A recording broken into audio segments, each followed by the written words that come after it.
E agora entramos no nosso sexto painel com Gislene Leite, da Explore Immigration, para falar a respeito do Green Card EB2, visto para profissionais qualificados. E, como mediador, teremos o William.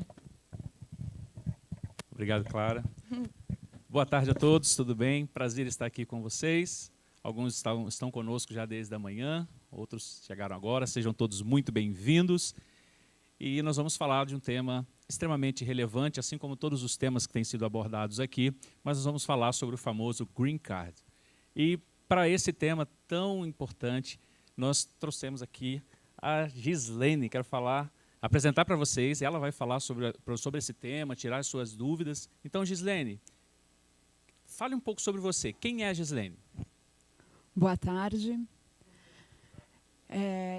Eu trabalhei para o governo americano por mais de 20 anos, no consulado americano em São Paulo, onde eu adquiri minha experiência, né, a maior parte da minha experiência.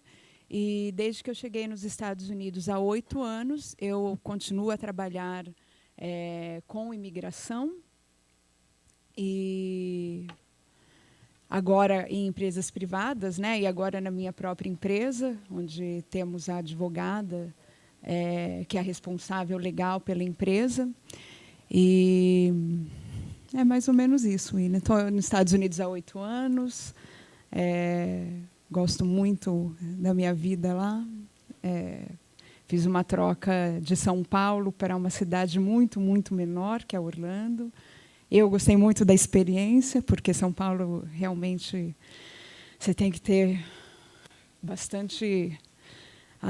tem bastante desafios em São Paulo. Não que não tenha em Orlando, mas são desafios diferentes, e, na minha opinião, para minha experiência, melhor. Perfeito. Quando se fala em Green Card, as pessoas têm uma visão um pouco, talvez por falta do conhecimento, do acesso à informação, porque não buscou ainda a pesquisa. E as pessoas têm em mente que o Green Card é somente aquele visto para investidor, né? Então, as pessoas pensam, meu Deus, $800 mil. Então, eu queria que você falasse sobre isso, para poder elucidar aqui para o nosso público. É necessário ter $800 mil? Tem algum outro meio? Fala para nós um pouquinho. Bom, pode ser um visto de $800 mil, pode ser de $1 milhão, né? Existem diversos vistos que uma pessoa pode pleitear para morar nos Estados Unidos. Então, além desses, né, que tecnicamente chama EB5, que é um visto de da quinta categoria, hoje eu vou falar de um visto específico que a maioria dos profissionais brasileiros bem qualificados podem pleitear, que é o visto EB2. O visto EB2 é para profissionais que têm alguma experiência na área, às vezes nem tanta, né? Tem alguns critérios e que a pessoa pode pleitear sem necessidade de um sponsor. Então, é um visto que cabe para a maioria dos brasileiros. Os brasileiros, como já foi dito em todos os outros painéis é um povo que é trabalhador, gosta de se especializar, gosta de ir atrás, né? Então, é um visto que eu digo que grande parte dos brasileiros se qualificam. Olha que interessante. Então, você está me dizendo que não necessariamente a pessoa tem que desembolsar um investimento de $800 mil a $1 milhão para ter acesso ao Green Card, isso? E nem ter um contratante nos Estados Unidos. Olha que bacana, muito interessante isso. E quais seriam os critérios para a pessoa se qualificar para esse visto? Você consegue elucidar alguns desses critérios? Especificamente para esse visto, a pessoa tem duas formas de se qualificar, né? Então, a pessoa precisa ter, na primeira qualificação, um bacharelado e pelo menos 5 anos de experiência na área, ou um mestrado ou um doutorado. Então, com 4 anos de bacharelado, mais 5 anos de experiência, ou um mestrado ou um doutorado, a pessoa já pode aplicar para esse visto, ela já é elegível. Ou, se no caso a pessoa não tem um bacharelado, aí tem outros critérios, 7 critérios determinados pela imigração. A pessoa precisa se qualificar para 3 E, se qualificando para 3, o processo é enviado para a imigração para eles poderem fazer essa distinção. Então, alguns critérios, né, desses 7, que a gente considera os mais importantes, são 10 anos de experiência numa área, pode ter algum curso de formação, não necessariamente um bacharelado, no caso, então, às vezes, um técnico, desde que seja na área, né? Que a pessoa tenha alguma licença para trabalhar na área. Então, por exemplo, aqui no Brasil, quem é formado em Direito tem a OAB, quem é formado em Administração tem o CRA, e assim por diante. Isso é uma licença aceitável. Cartas de recomendação de pessoas que tenha trabalhado e possa testemunhar que a pessoa tem, de fato, uma progressão na área, né, específica, e outros documentos. Além disso, a pessoa precisa comprovar que a área de interesse dela, a área de atuação dela, tem interesse nacional, que a pessoa é bem qualificada para exercer a profissão dela nos Estados Unidos, e que seria de interesse dos Estados Unidos ter essa pessoa lá. Como comprovar isso? Os primeiros documentos de critério está fácil, né? Está aqui o meu diploma, minha experiência está aqui também. Para isso, normalmente, as pessoas contratam uma advogada ou um advogado que vai fazer a estratégia do processo. Então, ela vai fazer uma pesquisa dentro dos Estados Unidos. A qualificação da pessoa, né, estar bem qualificada, é com os documentos das pessoas mesmo. Mas a estratégia do caso é todo traçado pela advogada. Então, ela vai fazer uma pesquisa dentro dos Estados Unidos para saber se aquela profissão em específico tem um interesse nacional. E interesse nacional pode ser regional também, né? Porque pode ser que para aquela área seja mais importante do que para outra, mas aquilo afeta nacionalmente aquela área específica de atuação. Perfeito. Voltando ao tema sponsor, você falou que existe um visto que precisa de um sponsor, e o visto que você está aqui trazendo, ele não precisa. Pode falar um pouquinho do que seria o sponsor, para que tenha um entendimento mais amplo, e como se dá esse visto com o sponsor? O sponsor é o contratante, né? Então, se alguém for contratada por uma empresa nos Estados Unidos, essa empresa tem que pleitear o visto também, não é simplesmente, te contrato, vem para cá. A imigração tem que dar para aquela pessoa a autorização de trabalho, que é através desse visto. Então, no caso do sponsor, né, do contratante, ele faz todo o processo, só que aí envolve departamento de trabalho e depois o departamento de imigração, que é o USCIS.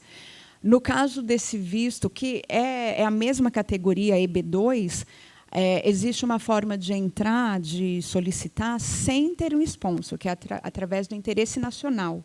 Por isso que a pessoa tem que comprovar que a área de atuação dela tem interesse nacional. Então, por isso que a estratégia do caso tem que ser traçado, porque quando você monta um processo, o processo é enviado em forma de documentação mesmo, né? Apesar da gente estar numa época tão informatizada, eles ainda trabalham com papel. Então, todos os documentos são impressos, colocados numa pasta de forma organizada para eles poderem verificar se aquela pessoa tem, de fato, os critérios para ser concedido aquele visto, que é o green card, no final das contas, né? A pessoa está aqui no Brasil, recebe um visto de imigração, um visto de imigrante, mas quando a pessoa entra nos Estados Unidos com esse visto, ele automaticamente já recebe green card, o número de seguro social, pode trabalhar livremente nos Estados Unidos. Então, acho que eu respondi a pergunta. Respondeu, acho que sim. Respondeu sim.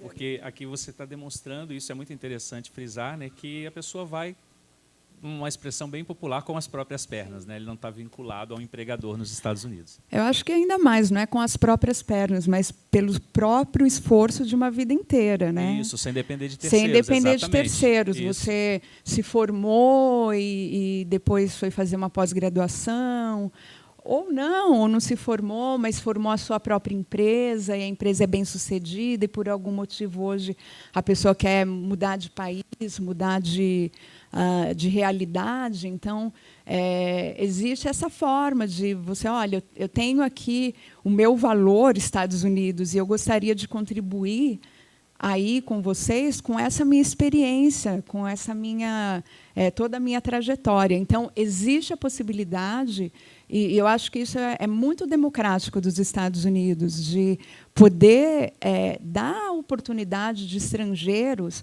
de uma forma legal. E aí eu vou abrir um parênteses. Eu adoro o que eu faço. Muito, muito mesmo. Eu fico muito feliz em realizar sonhos de famílias, de empresários, de entrarem legalmente, poder ter o direito de ir e vir naquele país. Porque a forma que muita gente entra falando, não, eu vou e depois eu dou um jeito. Eu ouço gente falando assim, eu entrei pela porta da frente, entrou com visto de turista e lá ficou. Isso não é entrar pela porta da frente, gente. Porque a pessoa não tem direito de ficar naquele país. A pessoa não tem direito a nada. E é muito triste que eu vejo realidades de pessoas que moram lá há 10, 20, eu estou há 8 anos no país, mas eu vejo pessoas há 10, 20, 30 anos que não podem mais sair do país. Então, se tem um pai, uma mãe aqui que adoeceu, não pode visitar. Nasceu um sobrinho, nunca vai conhecer, a não ser que a pessoa vá lá. Eu acho que é muito triste isso. Então, eu fico muito feliz, assim, muito realizada mesmo. A nossa equipe fica muito realizada com os casos de sucesso, quando os vistos são aprovados, que a gente faz parte da realidade daquela família, né? Durante aquele período, pelo menos, a gente faz parte da realidade daquela família. Então, é muito gratificante ver vistos aprovados, sonhos realizados, pessoas entrando, de fato, pela porta da frente, podendo trabalhar, podendo realizar os sonhos, projetos de vida, dando um futuro para os filhos. Então, esse é o meu objetivo sempre. Parabéns, muito legal. Focado nisso, então, nós entendemos que é um projeto familiar. A pessoa está pleiteando um visto, um green card, um visto de residente permanente nos Estados Unidos. E aí surge uma dúvida. Uma vez com o green card, ele se estende à família, pode contemplar a sua família? Explica um pouquinho para nós. Sim, essa é a boa notícia. A família direta, né? Então, tem o principal, que pode ser a esposa ou o esposo, e aí o esposo vai ser contemplado, e filhos menores de 21 anos. Pais, irmãos não entram nessa primeira fase. Se, por um acaso, o visto for aprovado, a pessoa vai morar lá, depois de 5 anos pode pleitear a cidadania americana. Nesse momento, aí se estende a mais familiares, os pais e irmãos, inclusive. Ah, que legal. Isso é muito interessante, né? Porque é um projeto familiar. Você falou, eu vi teu olho brilhando aí de participar dos projetos, dos sonhos de vida. Então, é bem interessante focar nisso. É uma construção de um projeto para a família, né? Não é só o peticionário, né? Ele está plantando uma semente ali que vai alcançar a sua família, né? Sim, eu sou imigrante também, né? Que legal. Eu sou imigrante nos Estados Unidos. E eu fui com um objetivo, eu fui também com sonhos. Eu tenho uma filha, que hoje ela está com 15 anos, ela passou já a maior parte da vida dela lá. E, então, é muito bom estender essa minha realização para outras pessoas. Por isso que eu digo, eu vejo as pessoas que falam, não, mas no Brasil não ganhavam mesmo que aqui, mas no Brasil talvez aquela pessoa não trabalhasse tanto quanto lá. Só que isso foi falado em todos os painéis, né? Sem planejamento. Então, o que eu estou falando é planejamento imigratório, sem você planejar de corretamente, de você poder realmente ter uma vida, poder ir, vir, quer montar uma empresa, quer trabalhar em alguma empresa, sim, quer contribuir de alguma forma. E o mais, no meu caso, para quem tem filhos, você oferecer um futuro real para os filhos de vocês. Porque uma pessoa que vai sem status, vai chegar um momento que aquele filho não vai poder ir para uma universidade. Vai ser bem limitada a vida daquela criança que entrou, talvez sem querer entrar daquela forma. Os pais, achando que deram um futuro melhor, não pensaram que uma hora o filho ia talvez ser prejudicado pela boa ação dos pais. Então, poder dar um futuro para os nossos filhos, eu considero melhor, porque hoje eu vivo a realidade americana, e eu não tem preço, é bem importante. Uau, muito interessante. Um ponto importante aqui, eu acho muito importante isso, que às vezes as pessoas têm dúvidas quanto ao entrar e sair no país. Tem um green card aprovado, e agora como fica esse fluxo de entrada e saída, uma vez que tenho família no Brasil, tenho negócios no Brasil, né? Algumas pessoas abrem uma empresa lá, mas continuam com ativos no Brasil, com empresas, enfim, a pessoa quer ter essa vida de estar nos Estados Unidos vivendo como residente permanente, mas quer sair, visitar o país aqui, o Brasil, os negócios, a família, etc. Como que é esse fluxo de entrada e saída após ser um green card holder, né? Um residente permanente? Sim. É normal. Como eu falei, a pessoa que aplica para um green card, recebe a green card, tem o direito de ir e vir. Quando o governo concede o green card para um estrangeiro, ele espera que a pessoa resida nos Estados Unidos. A partir do momento que você tem o green card, você já passa a ser um residente fiscal dos Estados Unidos também. Então, a Carol, lá no primeiro painel, explicou um pouco sobre isso. Mas a pessoa que tenha negócios, né, no Brasil, não é que vai ficar presa e tem que vir aqui e voltar rapidinho. Pode passar alguns meses aqui, quantas vezes quiser, entrar e sair. Não tem uma regra que determina que a pessoa tenha que ficar lá para sempre, sem sair nunca mais. A pessoa só não pode permanecer fora do país para não prejudicar ou até perder o green card por um período maior do que um ano. Isso é interessante. Eu até ia fazer uma pergunta meio que em paralelo a isso, né? Se tem um tempo mínimo de residência. A pessoa não pode permanecer fora dos Estados Unidos por mais de um ano, porque eles aí vão considerar que a pessoa abandonou a residência. Então, é a única regra. Mas se a pessoa tem um negócio aqui, quer ficar 6 meses nos Estados Unidos, 6 meses no Brasil, é totalmente possível. É factível, pode fazer esse fluxo de entrada e saída, não vai ter problema? Problema algum. Não? Que bacana. Isso é muito interessante, porque você tem negócios no Brasil, vai ser um green card holder, está residindo nos Estados Unidos, mas consegue acompanhar os negócios aqui, né? Isso é bastante interessante. Outra coisa é o tempo do processo, porque... Obrigado, querido. O tempo é muito demorado, em média, tem um tempo médio. Como que se dá esse processo para termos uma noção de prazo? Tipo, eu começo agora, leva 1 ano, 2, 3. Como funciona um pouco dessa estrutura de tempo de processo? Eu acho que um bom planejamento começa pelo menos 1 ano antes da pessoa querer mudar.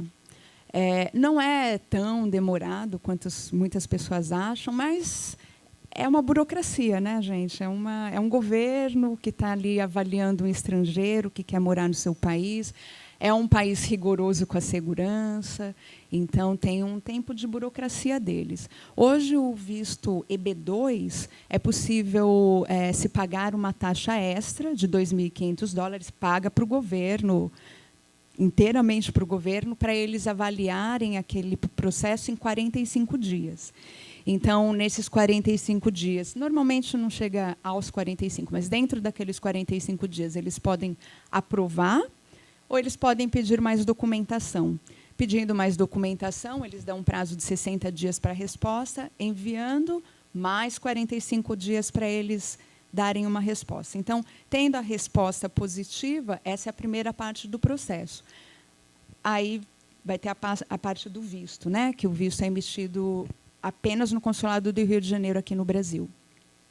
E aí que demora um pouquinho. Então, eu acredito que depois do envio, né, do processo, depois de pleitear o processo, pode demorar de 6 meses a 12 meses até a pessoa ter o visto estampado no passaporte e estar apto a se mudar. Então, não é eu não considero tão longo, né? Não, para um projeto tão bom. É o tempo do planejamento, né? Enquanto é o tempo isso, a pessoa já está isso, se porque aí você é o tempo de planejar Sim. exatamente todos os painéis que estiveram aqui, né? A compra da casa, o planejamento tributário, ou então quem quiser montar uma empresa nos Estados Unidos. É um processo que um pode correr paralelo ao outro. Muito interessante. Então, com 1 ano, 12 meses, tempo médio, né, com a taxa extra. Pode né, ser antes, eu já pode vi ser antes. bem antes, mas eu gosto eu sou bem conservadora, Sim, né? isso Eu acho é bom. que eu trabalhei para governo, então sei das burocracias. Sim. Então eu gosto de ser bem conservadora e colocar um prazo maior. Você trabalhou para o governo americano, né? Isso, para o governo vale americano. salientar isso, né? Não vamos entrar em falar de política no Brasil, porque tempo de governo é um assunto diferente aqui. Mas é muito interessante. Outra coisa, fiz o visto, aprovou e tal, está tudo ok dentro desse período médio, né, de 12 meses.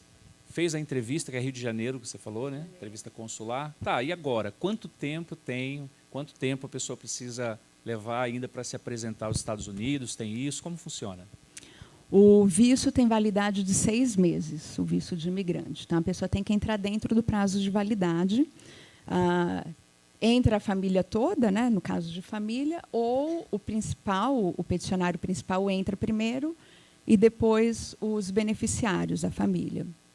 Não quer dizer que a pessoa vai ficar presa, né? Então, entra, é carimbado lá o passaporte e o Green Card é emitido em torno de 30 a 45 dias, junto com, quer dizer, não junto, mas é um prazo também que é emitido o Social Security Number, o número de seguro social. Não quer dizer que a pessoa fique presa nos Estados Unidos enquanto o Green Card não é emitido. Esse mesmo visto, a pessoa pode voltar para o Brasil, retornar.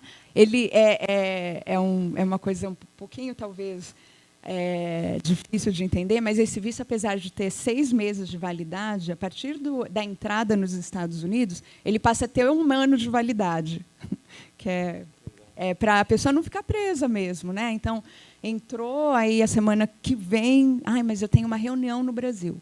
Pode voltar tranquilamente. Muito bom. Mais uma vez, fala sobre planejamento. Então, o país entende isso, que o imigrante ele tem um planejamento por trás dessa estrutura, desse projeto de vida. Então, 6 meses para se apresentar, está aqui, e aí pode sair, então, tem 1 ano ali para se programar e retornar com a família, etc. Ok. Isso. Algum comentário eu ia falar sobre que os isso? Estados Unidos, você falou em planejamento e tudo isso, é um país aberto a receber imigrantes, apesar de toda a falação, né, de governos e tudo mais, ele é aberto a receber imigrantes. Mas ele quer receber também imigrantes qualificados, né, que não vai... Lá não tem... a gente não tem hospital público na Flórida, para vocês terem uma ideia. Então, não é um país que vai fornecer muita assistência, mas eles gostam de trazer profissionais que vão melhorar a economia do país. Você falou em economia, o olhinho deles brilham, porque eles querem sempre que a economia deles seja mais forte. Para isso, eles sabem que pessoas trazem essa força para o país. Sim, muito interessante. Aí, pegando um gancho no que você falou, eu levo para um outro tópico que também é interessante. Como eles têm interesse nessa mão de obra qualificada, em QIs avançados, né, para fomentar, ter esse fomento da economia e se manter como um país de primeiro mundo, existem profissões que mais aprovam? Tem um índice aí, você tem um dado estatístico, algo que você possa falar, assim, as profissões tal são mais aprovadas? Tem algum nicho de mercado ou não? É muito relativo? Não tem uma profissão que é mais aprovada. Hoje existe um projeto em que profissionais que eles chamam da área STEM é ciência, tecnologia, engenharia e matemática. Então, pessoas dessas áreas, eles têm um olho especial para pessoas dessa área. Mas não quer dizer que só pessoas dessa área são aprovadas. A gente tem pessoas de várias áreas. Médicos, engenheiros, seria da área de STEM de qualquer jeito, né? Deixa eu lembrar algum outro. Administradores, empresários. Empresários é o que mais tem. O que mais tem empresários? Nós temos bastante empresários, porque empresários já entram no país fomentando a economia, ajudando na economia, melhorando a economia, gerando empregos. Né? Então, temos bastante empresários. Ah, que bacana. Então, assim, não existe uma profissão que mais aprova. Existem projetos de vida, meritocracia naquilo que desenvolveu. Isso, não tem uma profissão. Existe, enfim, hoje, essa área que eles dão uma atenção especial porque eles querem desenvolver melhor essa área dentro do país. Sim. Mas profissionais de qualquer área que tenham qualificação e tenham essa estratégia desenvolvida, tem muitas chances de se qualificarem. Ah, legal. Então, busca-se uma estratégia dentro disso, né? Pode falar um pouquinho disso? Qual a estrutura? Como que a empresa se move para poder fazer esse processo? E, olha, vamos nessa linha. Pode falar um pouquinho para nós? Como eu falei, a advogada é a responsável legal Sim. pela estratégia. Né? Então, uma vez que o cliente nos contrata, a gente recolhe toda a documentação necessária do cliente. A partir daquela documentação, a advogada e a equipe legal avalia para a estratégia. Uma coisa bem importante para a estratégia também é um documento que é feito com o cliente, com a gente, né, um trabalho duplo, que é um plano profissional ou um plano de negócios. Sim. Então, esse documento ajuda muito na aprovação, porque ali o cliente está demonstrando à imigração qual é a real intenção dele dentro dos Estados Unidos. Então, o que ele está trazendo, qual a experiência para os Estados Unidos poder, né, de fato, verificar que aquela pessoa tem experiência, está bem preparada para isso. Vai realmente fomentar a economia, vai cooperar com o que o país tem em mente quanto a desenvolvimento. Perfeito, continuidade no desenvolvimento. Né? Outra coisa interessante, tem chance de ser negado o caso? Tem chances de ser negado, como qualquer burocracia. Né? É um visto, gente. Quem aqui já foi no consulado americano, tirou o visto, e aí fica naquela, vai ser aprovado, vai ser negado, ai, que será que faltou? É muito parecido num patamar maior, vamos colocar assim. Porém, se for negado, tem a chance de apelação. Nós fazemos muita apelação de outros escritórios até que vem, a pessoa acha que não tem chance, muitos a gente consegue reverter. Mas se houver ainda assim uma negação final, a gente pode reenviar o caso, repensar a estratégia, porque aí a gente tem uma resposta da imigração. Quando eles aprovam, a gente não sabe por que eles aprovaram, o que levou à aprovação. A gente pensa que todo o processo, né? Mas a gente não sabe, olha, a sua experiência foi determinante, a gente não sabe. Simplesmente eles aprovam e está ótimo, né? É o que a gente quer. Nem busca muita explicação, né? Não, aprovou, ótimo, vamos celebrar. Tem cliente que quer saber por que foi aprovado. A gente fala, a gente não sabe, mas comemore, foi aprovado. Agora, quando o processo recebe pedido de documentações adicionais, a gente já tem uma explicação dali por que eles querem essa explicação, esses documentos adicionais. E quando o processo é negado, eles têm que explicar o motivo, o que faltou ali para ser negado. Então, isso já dá um parecer e uma mudança de estratégia para um próximo processo. Então, é uma coisa que a gente consegue olhar, né? A gente pode avaliar para ver o que, de repente, ou faltou, ou sobrou, ou foi errado, ou foi certo, para a gente poder traçar uma nova estratégia, um novo processo. Perfeito. Então, deixa eu ver se eu entendi bem. Pode ser negado, sim, mas tem um caminho até ser negado, né? Caso seja negado. Pode ser aprovado ou pode vir com algumas demandas no caminho, que seria pedido adicional de documentos, RFE? RFE é o nome desse documento, que é Request for Evidence.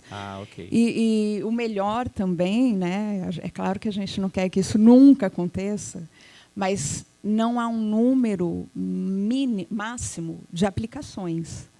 Então, a pessoa... E pode pedir vistos em diferentes categorias para a mesma pessoa. Então, se a pessoa foi negada 2 vezes, pode pedir a 3ª, a 4ª, a 5ª, a 6ª. Claro que a gente não quer que isso aconteça. Sim. Né? E se a pessoa, por exemplo, se qualifica para um EB2, mas tem um irmão que é americano, pode seguir com os 2 processos em paralelos. Não vai prejudicar nenhum nem o outro. Perfeito. Já estamos caminhando já para abrir para perguntas, então já vai aí elaborando a sua pergunta. Mas antes eu queria saber o seguinte: qual o prazo de validade? Primeiro, assim, de uma forma resumida, antes de falar do prazo da validade do Green Card, teve uma negativa no caso, tem custo adicional? Como funciona? Teve uma negativa, está fazendo o processo com a Explorer? Depende muito do contrato, né? Sim. Tem muitos contratos que a gente consegue fazer sem custo adicional. Sim. Então, vai realmente... Depender se vai mexer no caso vai depender muito da negociação de contrato. Mas se for ressubmeter o caso, enfim... vai depender do contrato. Depende muito do contrato. Ok, perfeito. E o prazo de validade? Aí a gente já avança com as perguntas do Green Card. O Green Card tem validade por 10 anos, renováveis, né, desde que a pessoa continue morando nos Estados Unidos. Mas, se a pessoa tem a intenção de se tornar americana, com 5 anos de residência, comprovando 5 anos de residência nos Estados Unidos, alguns critérios, tem que pagar imposto de renda e tudo mais, a pessoa pode pleitear a cidadania americana. Então, tendo a cidadania, o Green Card vai deixar de existir e a pessoa vai ter um passaporte americano. Então, além do Green Card, válido por 10 anos e renovável, pode ser renovado por mais 10, a pessoa pode ser Green Card, pode ter o Green Card para sempre, se quiser.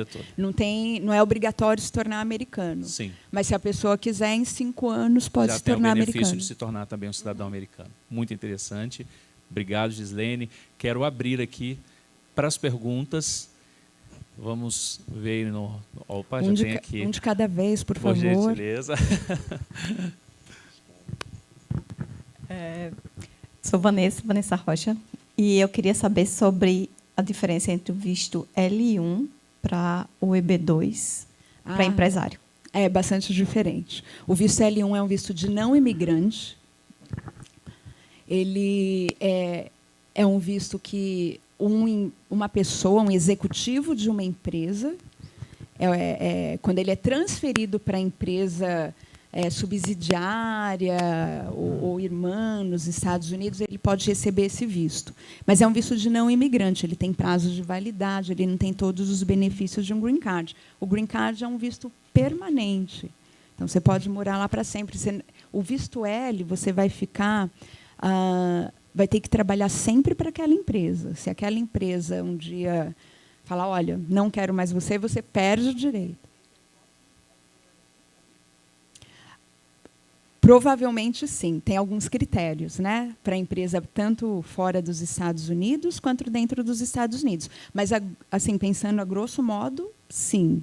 Então, você tem a empresa aqui, você é executiva da empresa, tem que mostrar que você tem um cargo executivo, que você tem funcionários, não é uma empresa só de uma pessoa.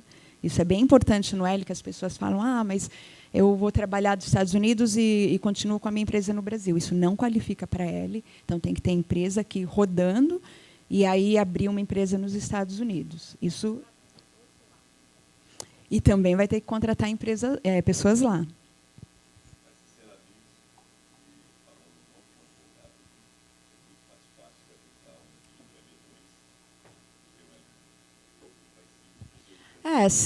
Se tiver a qualificação para o EB, que aí depende de 2 coisas, né? A qualificação e se a pessoa quer morar nos Estados Unidos. Tem gente que não quer, tem gente que quer ficar lá 3 anos e voltar. Então, aí tem que, por isso que, né, a gente tem que estudar o caso, a pessoa, o planejamento, para a gente saber o que é mais adequado. Perfeito. Nosso amigo lá atrás, por gentileza, seu nome? Oi. Boa tarde, Hudson. Esse visto ele tem que ficar aqui no Brasil, pode ser feito ajuste de status. E mais uma pergunta, qual o prazo que eu tenho para atuar na área que eu apliquei? Ou eu posso abrir uma empresa em outra área? No caso, não é o meu caso, mas eu aplico para direito e chego lá, vou abrir outra empresa em outro setor. Pode ser o caso? Tá, eu vou responder, então, o ajuste de status. Se a pessoa já estiver nos Estados Unidos há pelo menos 90 dias com visto válido, com status, é possível fazer ajuste de status se estiver disponível no Visa Bulletin. O Visa Bulletin é um boletim que o Departamento de Estado lança todo mês, que determina se tem vistos disponíveis para aquela categoria naquele mês. Então, se tiver disponibilidade de visto naquele mês, a pessoa está no país legalmente, não passou de status, então, ok. O EB2 vai fazer 1 ano em dezembro que não tem disponibilidade para ajuste de status imediato. Hoje só poderia ajustar quem aplicou até 1º de janeiro de 2023. Então, a pessoa teria que estar nos Estados Unidos legalmente por 1 ano. Então, dependendo do visto, é possível. A segunda questão eu esqueci, me desculpa. Sobre... se você precisa continuar. Continuar naquela área.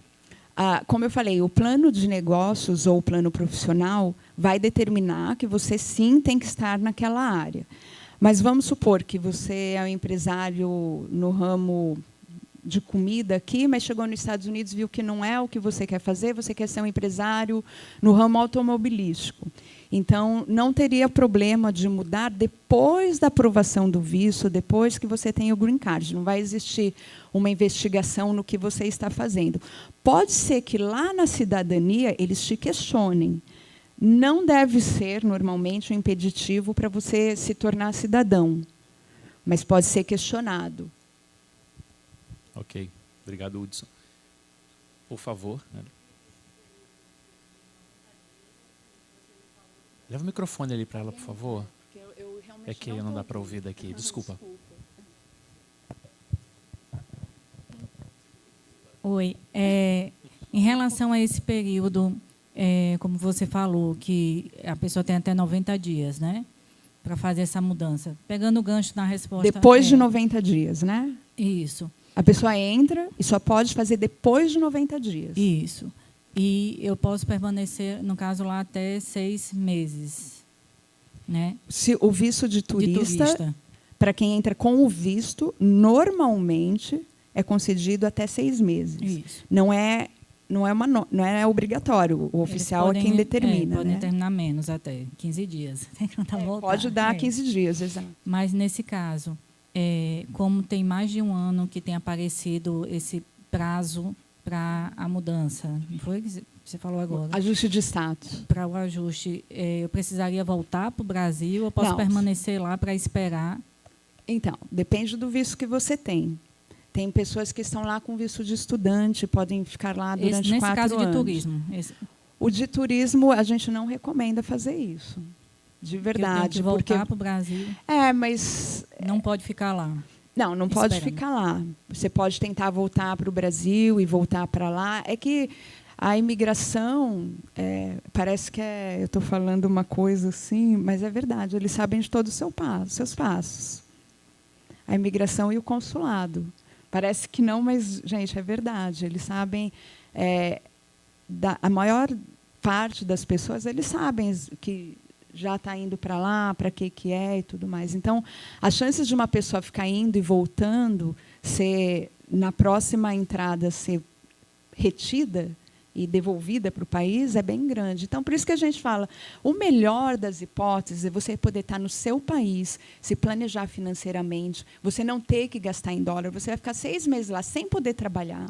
Porque, se você trabalhar, na hora da entrevista do ajuste, eles vão falar, você ficou aqui 6 meses, você trabalhou aqui, você fez isso, você fez aquilo, eu vou negar seu ajuste de status. Então, porque você vai estar gastando em dólar. Hoje o dólar o quê? Está R$5, mais ou menos? Então, você está gastando 5 vezes mais do que você gastaria aqui. Então, como eu falei, eu sou muito conservadora.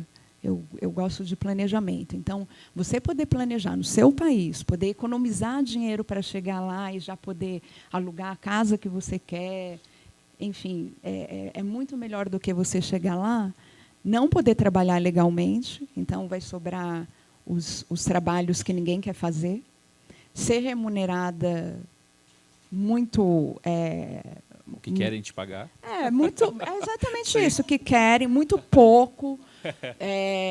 trabalhar horas. Assim, tem gente que trabalha 14, 15 horas ou mais. Só para sobreviver. Né? Para sobreviver. Então, assim, entende que não é a melhor opção. Em relação também a essas profissões que qualificam, quanto tempo, em média, eu aplicando aqui no Brasil, eu consigo visto EB2? Então, Quanto tempo, em média? é exatamente... Já com esses critérios que você falou, com graduação, exatamente de 6 com pós, meses a 12 meses. Certo. E fluência na língua, precisa de fluência em inglês? Não, eles não é um critério para exigem esse mais, visto. não? Não, nunca existiu. Não é um critério para esse tipo de visto. Ok, obrigado pela participação. Próxima. É ele. É a minha de turismo, mas agora a pergunta é outra coisa. Meu nome é Haroldo. Obrigado, Olá, Haroldo. Muito Haroldo. bem, eu só tenho visto de turista. Mas a minha ideia é montar uma offshore fora e essa offshore investir nos Estados Unidos. E aí, se eu fizer isso, eu posso ir lá para cuidar das coisas que a offshore, porque aí não é mais meu nome, é a empresa que está fazendo, né? Eu posso ir como turista para cuidar desses bens dos Estados Unidos ou não? Cuidar, o que você diz, cuidar, trabalhar dentro dos Estados Unidos de alguma forma, você não pode trabalhar. Se você vai lá para fazer uma reunião com o gerente do banco, para verificar suas coisas, não teria problema. Mas se for para você trabalhar, se denotar trabalho, não pode. Eu mesmo não vou trabalhar na empresa, mas eu vou ter a empresa lá, E vai ter funcionários, é isso? com certeza. Ah, então pode. Você vai lá para fazer uma reunião com os funcionários. Aí tudo bem. Aí você vai usar. Você deve ter o visto B1, B2. O visto B1 é para negócios e esse visto te permite a fazer esse tipo de reunião, averiguação da sua empresa sem ser trabalho. Sim, sem estar diretamente ligado a ela. Não necessariamente. Você pode fazer negócios com outra empresa. Você tem uma empresa parceira que você vai lá fazer negócios e vai para alguma reunião. E tem algum visto que eu possa usar para ir lá e trabalhar na minha própria empresa durante o tempo que eu quiser? O L. Porque O L eu não que ela pretendo mencionou. mudar do Brasil. O L que ela falou. Você pode ir, ficar um tempo, um período maior, né? E poder trabalhar. Aí tem o L. Eu não pretendo me mudar do Brasil, só se eu chegar no mercado e não tiver papel higiênico. Daí eu vou embora. Oh, meu Deus. Olha, então, nesse caso, é melhor você continuar com o visto, porque você não vai trabalhar. Você vai lá só gerenciar o seu, né? Então, o B1 é suficiente. Antes, por gentileza, de você fazer a pergunta, nosso tempo está no limite, então nós vamos ouvir a sua pergunta, tá? Obrigado pela participação. E quero reiterar aqui novamente, hoje, depois da palestra do César Coutinho, teve um atendimento aqui fora, nós temos um coffee aqui do lado, uma mesa para sentar com você, então temos uma agenda aberta, estamos aqui disponíveis esses dias. Então, assim, vai vir essa pergunta agora, e os demais que tiverem alguma dúvida e quiserem agendar um horário, nós vamos atendê-los. Pode ser? Claro. Perfeito. Pegando o gancho do que ela falou, assim, existe algum limite de ajuste de status? Se entrou como turismo e lá eu me matriculei no Valência, vou fazer um curso de inglês e passei lá 2 anos estudando, eu consigo fazer outro ajuste para um visto Isso EB é ou não? mudança de status, né? De mudança sair de do status. turista, porque é um visto na mesma categoria de mudança não de status. Eu imigrante. consigo mudar de status mais de uma vez? Se eu posso mudar de turista para estudante e futuramente para um visto EB? Então, aí são duas coisas. O primeiro é a mudança. Você está saindo de turista para estudante. Isso. Aí passei 2 São vistos na categoria não imigrantes. Isso. E você poderia fazer quantas vezes quisesse, ou fosse permitido. E aí o que você está falando é sair de um visto de não imigrante para um imigrante. Aí é um ajuste de status. Então, é possível. Porque aí o ajuste de status já é a última coisa, né? Você sai do não imigrante, vai para o imigrante, passa a ser residente legal. Ok? Obrigada, gente. Se Obrigado tiverem a todos. dúvida, a gente está Salva aqui. de palmas. Aplausos Boa para a Gislene. tarde. Aplausos para vocês também. Muito obrigado.